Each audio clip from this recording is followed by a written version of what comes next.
नमस्कार दोस्तों। मैं अभय प्रताप सिंह स्वागत करता हूं आपके अपने एजुकेशन प्लेटफॉर्म यूनिमार्क क्लासेस पर। आज हम बात करने वाले हैं सीएए के बारे में, यानी कि सिटीजनशिप अमेंडमेंट एक्ट। इसके बारे में आप लोगों ने बहुत ज्यादा न्यूज सुनी होगी, बहुत ज्यादा खबरें सुनी होंगी, जो कि बहुत ज्यादा चर्चा का विषय बना हुआ है। आजकल कुछ लोग इसका विरोध कर रहे हैं, कुछ लोग इसका सपोर्ट कर रहे हैं। तो आज हम इस वीडियो में डिटेल में जानेंगे कि सीए एक्ट के अंदर क्या है, कैसे कैसे इम्प्लीमेंट होने वाला है और किन किन लोगों पे लागू होने वाला है, क्या क्या इसके स्पेशल जो है प्रोविंसेस हैं, क्या क्या प्रावधान इसके बड़े विशेष हैं। तो आइए जानते हैं।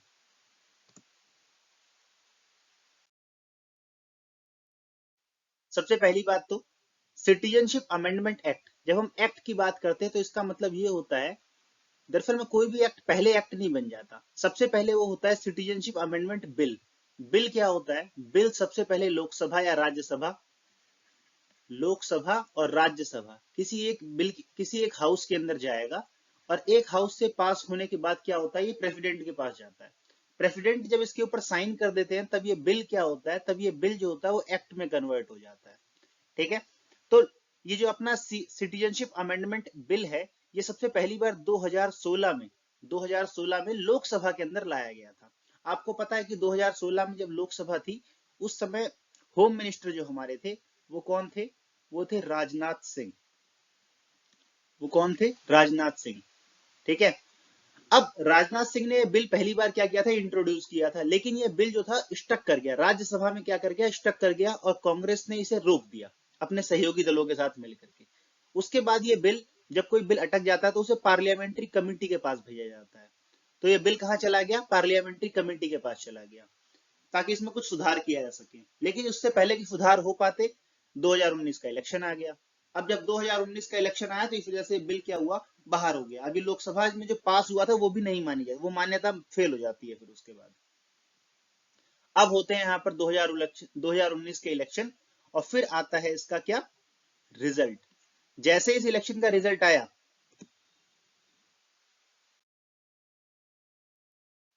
हम देख पाते हैं कि भाई जो बीजेपी की गवर्नमेंट है वो इस बार और पावरफुल तरीके से, यानी कि 303 सीट्स तो केवल बीजेपी की आ गई, और लगभग बीजेपी एनडीए के साथ 347 से 350 सीट्स तक पहुंच जाती है। और दोबारा से बिल, इस बार हमारे जो नए होम मिनिस्टर बनते हैं वो बनते हैं अमित शाह जी। और 2019 दिसंबर में दोबारा ये क्या होता है, ये बिल लेकर के आया जाता है लोकसभा के अंदर। इस बार ये बिल लोकसभा से भी पास हो जाता है और राज्यसभा से भी पास हो जाता है। इन दोनों से पास होने के बाद 10 जनवरी 2020 को जो प्रेसिडेंट है वो इसके ऊपर सिग्नेचर कर देते हैं, और प्रेसिडेंट के अप्रूवल के बाद क्या होता है, ये बन जाता है सिटीजनशिप अमेंडमेंट एक्ट। ठीक है।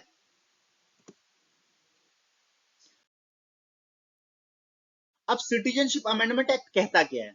बेसिकली हमारे जो तीन पड़ोसी देश हैं, पाकिस्तान, बांग्लादेश और अफगानिस्तान, इन तीन देशों के अंदर जो माइनॉरिटीज है, रिलीजियस माइनॉरिटी है, ठीक है, जिनको धर्म के नाम पे प्रताड़ित किया जा रहा है कई सालों से, उनको क्या किया जाएगा, और वो लोग बच करके भाग करके इंडिया में आ गए हैं, उनको क्या किया जाएगा, इंडिया की सिटीजनशिप दे दी जाएगी, उन्हें भारत का नागरिक मान लिया जाएगा। इसके अंदर मुस्लिम्स को कंसीडर नहीं किया गया है, केवल नॉन मुस्लिम माइनॉरिटीज को ही इंक्लूड किया गया है, जो कि बाहर से आए हैं, जिसमें हिंदू हैं, सिख हैं, बुद्धिस्ट हैं, जैन हैं, पारसी हैं, क्रिश्चियंस हैं। मतलब मुस्लिम्स को नहीं कंसीडर किया गया। अच्छा, केवल उन्हीं लोगों को कंसीडर किया जाएगा जो कि दिसंबर 2014 से पहले इंडिया में आ चुके हैं। इस बात को ध्यान रखिएगा। ऐसा नहीं है कि कुछ लोग ऐसा इंप्लीमेंट सोच रहे हैं कि सिटीजनशिप अमेंडमेंट एक्ट आ जाएगा तो अचानक से फॉरेन से बहुत सारे लोग आ जाएंगे, ऐसा नहीं होने वाला।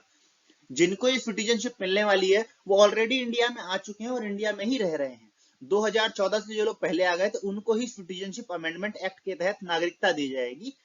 ऐसा नहीं है उसके बाद वालों को नहीं दी जाएगी, उनके बाद वालों को भी दी जा सकती है, मुस्लिम्स को भी दी जा सकती है। लेकिन उनको जो इंडिया का जो नॉर्मल प्रोसीजर है ना, इंडियन सिटीजनशिप या भारतीय नागरिकता लेने का, उस प्रोसीजर से होकर गुजरना पड़ेगा। सिटीजनशिप अमेंडमेंट एक्ट क्या है, देखिए, आप देख पा रहे होंगे, यह है पाकिस्तान, यह है अफगानिस्तान और यह है बांग्लादेश। ये तीनों एक मुस्लिम मेजोरिटी कंट्रीज हैं। तो मुस्लिम मेजोरिटी कंट्रीज से जो वहां पे क्या हो रहा है, जो माइनॉरिटी है, रिलीजियस माइनॉरिटी है, उनके ऊपर लगातार अत्याचार की खबरें हम लोग सुनते भी रहते हैं और बहुत सालों से हो भी रहा है। लगातार आप देखेंगे उनकी संख्या भी वहां घटती चली जा रही है। तो सीएए दरअसल में केवल उन्हीं के लिए बिल लाया गया है।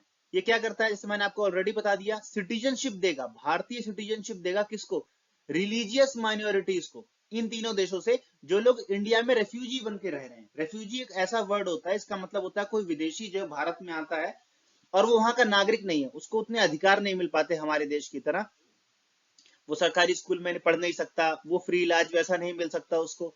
तो ये सारी, यहाँ सरकार अगर कोई योजना चलाती है राशन वाली, तो ये उसको सब्सिडीज वगैरह नहीं मिल पाती, मतलब वो भारत में रह जरूर रहा है लेकिन भारत के नागरिकों के जो अधिकार उसके पास नहीं है। तो इसीलिए ऐसा कहा गया कि भाई साहब इन तीनों देशों से जो लोग आए हैं 2014 से पहले, उनको क्या किया जाएगा, भारत का नागरिक बना दिया जाएगा, और वो भी बिना किसी डॉक्यूमेंट के, कोई स्पेशल डॉक्यूमेंट भी उनसे नहीं मांगा जाएगा। ठीक है। अच्छा, इसके अंदर जैसे कई बार आप वहां भी फैल रही हैं, पहली बात तो समझिए कि इसका कोई इस पूरे लॉ का भारत की सिटीजनशिप से कोई लेना देना नहीं, किसी भी इंडियन से कोई लेना देना इसका है ही नहीं, इरिस्पेक्टिव ऑफ हिज रिलीजन, हिंदू मुस्लिम सिख ईसाई, अब भारत में किसी रिलीजन से इसका कोई लेना देना नहीं है। ठीक है, क्योंकि ये रूल केवल भारत से बाहर से आने वाले लोगों के लिए बनाया गया है। ठीक है। अब उसके बाद बात आ जाती है अपनी कि जो लोग 31 दिसंबर 2014 से पहले ही भारत में आ गए हैं, ये बिल केवल उनके लिए ही लागू किया जाता है, उसके बाद जो लोग आए हैं उनके ऊपर ये बिल लागू नहीं किया जाएगा। ठीक है। दूसरी बात, ये बिल पूरे इंडिया पे लागू नहीं होगा। ठीक है, ऐसा नहीं है कोई जहां से आया उनको कहीं भी बसा दिया जाएगा। इस बात का ध्यान रखा जाएगा कि जो भी इलीगल इमिग्रेंट्स आए हैं, जो लोग भी क्या हुए हैं, इलीगल इमिग्रेंट्स आए हैं, दूसरे देशों से आए हैं, दूसरे देशों से क्या, यही तीन देश, पाकिस्तान, अफगानिस्तान और बांग्लादेश से आए हैं, उनको जो ट्राइबल एरियाज हैं, यानी कि कह सकते हैं कि हमारे संविधान की जो 6th शेड्यूल है, 6th शेड्यूल के अंदर जो जो एरिया डिस्क्राइब किए गए हैं, उसमें आसाम के कई सारे ट्राइबल एरिया हैं, मेघालय के ट्राइबल एरिया हैं, मिजोरम के हैं, त्रिपुरा के हैं, तो इन सारे एरियाज में उनको नहीं रखा जाएगा। यानी कि इस बात को इंश्योर किया गया कि ताकि यहाँ का जो कल्चर है उसको नुकसान ना पहुंचाया जा सके, इतने सारे अगर लोग आ जाएंगे तो उन लोगों को जब यहाँ पे रखा जाएगा, कुछ ना कुछ वहां का ज्योग्राफिकल कल्चरल असर पड़ेगा ही पड़ेगा।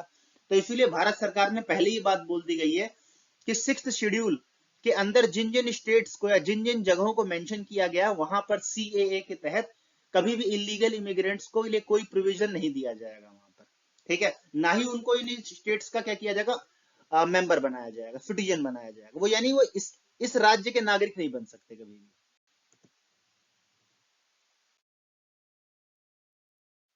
अब बहुत सारे लोग पूछ रहे हैं कि भाई इसके अंदर मुस्लिम्स को क्यों इंक्लूड नहीं किया गया है। तो देखिए, होम मिनिस्टर अमित शाह ने, जैसा मैंने बताया, दिसंबर में जब ये 2019 में ये स्पीच दी थी, उन्होंने अपने एक्ट में बताया था, बेसिकली उन्होंने एक समझौता बताया था, उन्होंने नेहरू लियाकत पैक्ट की बात की थी। आपने अगर वो स्पीच ध्यान से सुनी हो तो नेहरू लियाकत पैक्ट जो हुआ था, नेहरू लियाकत पैक्ट जो हुआ था उसके अंदर ये बताया गया था कि ये मतलब डिसाइड हुआ था, नेहरू जी, नेहरू भारत के पहले प्रधानमंत्री थे और लियाकत अली खान पाकिस्तान के पहले प्रधानमंत्री थे। इन दोनों ने डिसाइड किया था कि हमारी जो मुस्लिम माइनॉरिटी जो हमारे हमारे देशों में रह रही है, जो इंडिया पाकिस्तान में रह रही है, उसका सम्मान किया जाएगा, बहुत ध्यान से रखा जाएगा, उसके राइट्स की चिंता की जाएगी। लेकिन जैसे समय बीतता गया तो हमारे अनुभव जो है, हमारा एक्सपीरियंस जो है, वो ये बताता है कि नहीं, इन सब बातों को ध्यान नहीं रखा गया। इसीलिए अमित शाह जी ने कहा, क्योंकि अफगानिस्तान, पाकिस्तान और बांग्लादेश, ये तीनों देश ऐसे हैं जो कि मुस्लिम कंट्रीज ही मुस्लिम है। क्या है कंट्रीज, मुस्लिम है। ठीक है, तो यहां पर इसीलिए जो रिलीजन के नाम पे जिनके साथ भेदभाव हो रहा है, उनमें क्या है, नॉन मुस्लिम लोग हैं। इसीलिए कहा उन्होंने कि हम केवल नॉन मुस्लिम लोगों को ही क्या कर रहे हैं, इस अपनी कंट्री के अंदर सिटीजनशिप दे रहे हैं, मुस्लिम्स को नहीं दिया जाएगा। बहुत लोग इसको क्रिटिसाइज कर रहे हैं, वो लोग कह रहे हैं कि भाई पाकिस्तान के अंदर अहमदियाज बहुत परेशान है, शिया कम्युनिटी बहुत ज्यादा परेशान है, ठीक है, हम उसको क्यों नहीं दे रहे सिटीजनशिप। तो मतलब मोटा मोटा यही समझाया अमित शाह जी ने कि पहली बात तो ये हिस्टोरिकल मिस्टेक थी, इस लॉ से हम एक हिस्टोरिकल मिस्टेक को सुधारने का प्रयास कर रहे हैं। दूसरी बात उन्होंने ये बताई कि 3 कंट्रीज जहां से हम बुला रहे हैं, वहां को एक मुस्लिम मेजोरिटी कंट्रीज है, वहां पर जो माइनॉरिटी है उनके पास ऑलरेडी राइट्स नहीं है। उन तीनों, अफगानिस्तान हो, पाकिस्तान हो या फिर बांग्लादेश हो, इन तीनों ने अपने आप को एक इस्लामिक रिपब्लिक घोषित कर रखा है। ठीक है, यहाँ पर कभी कोई हिंदू आप देखोगे कि प्रेसिडेंट नहीं बन सकता, जज नहीं बन सकता, प्राइम मिनिस्टर नहीं बन सकता। जबकि आप इंडिया में देखोगे तो मुस्लिम प्रेसिडेंट तक बने हुए हैं, ठीक है, जज बने हुए हैं, ठीक है, इलेक्शन कमिश्नर के चीफ बने हुए हैं। तो इंडिया में जो हायर पोस्ट है वहां तक मुस्लिम्स पहुंचे हुए हैं। हमारे देश में ऐसा कोई इश्यू नहीं है। यही सारी प्रॉब्लम क्योंकि बांग्लादेश, अफगानिस्तान और पाकिस्तान में आ रही है, वहां पर जो एंटी मुस्लिम लोग, मतलब एंटी मुस्लिम कहना गलत होगा, नॉन मुस्लिम जो लोग हैं, वो लोग हम वहां पे एक सेकंड क्लास सिटीजन बन रखे हैं। कोई राइट्स नहीं है, मतलब पॉलिटिकल राइट्स उनके पास नहीं है। उन्हीं को बचाने के लिए एक्ट लाया गया है, ठीक है। ऐसा किसने कहा था? अमित शाह जी ने कहा। अब जो लोग सीए का क्रिटिसिज्म कर रहे हैं वो लोग बेसिकली 3 पॉइंट उठाते हैं, मतलब उठाते तो कई सारे पॉइंट है, लेकिन हम फंडामेंटली 3 3 बात करेंगे। पहली बात तो ये कहता है कि भाई ये हमारे फंडामेंटल राइट्स, हमारे जो संविधान में मूल अधिकार है, फॉर एग्जांपल हमारा जो एक आर्टिकल 14 आता है, 14 क्या कहता है? समानता का अधिकार, समानता का अधिकार, राइट टू इक्वेलिटी। तो राइट टू इक्वेलिटी के अगेंस्ट है, ऐसा कहते हैं बहुत सारे लोग। भाई अगर यहां पर राइट्स दिए जा रहे हैं तो सबको राइट दिए जाने चाहिए, ठीक है। आप क्यों किसी एक स्पेशल कम्युनिटी को टारगेट कर रहे हो? तो पहला पॉइंट तो ये आता है। दूसरा, कुछ लोग कहते हैं कि भाई श्रीलंका में जो तमिल्स हैं वो भी बहुत परेशान है, तो आप उनको क्यों नहीं इंक्लूड कर रहे हो? ये भी एक दूसरा इश्यू है। तीसरा इश्यू ये है कि पाकिस्तान, बांग्लादेश और अफगानिस्तान से क्या है, हमारे जो द्विपक्षीय संबंध है, बाइलेटरल रिलेशंस है, वो खराब हो सकते हैं। क्योंकि आप देखो, अगर आप एक बिल लेकर के आते हो तो आप एक तरीके से ओपनली पूरे वर्ल्ड में इस बात को एक्सेप्ट करवा रहे हो कि हाँ भाई, पाकिस्तान, बांग्लादेश और अफगानिस्तान अपनी माइनॉरिटीज के साथ क्या कर रहे हैं, बहुत बुरा बर्ताव कर रहे हैं। तो इस तरह से क्या हो सकता है, हमारे संबंध खराब हो सकते हैं हमारे पड़ोसी देशों से भी। ये भी कहना है बहुत सारे बुद्धिजीवी लोगों का।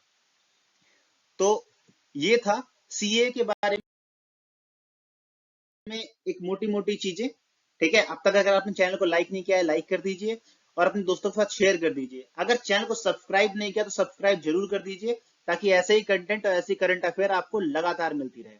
तब तक के लिए थैंक यू सो मच, मिलते हैं अगले वीडियो में।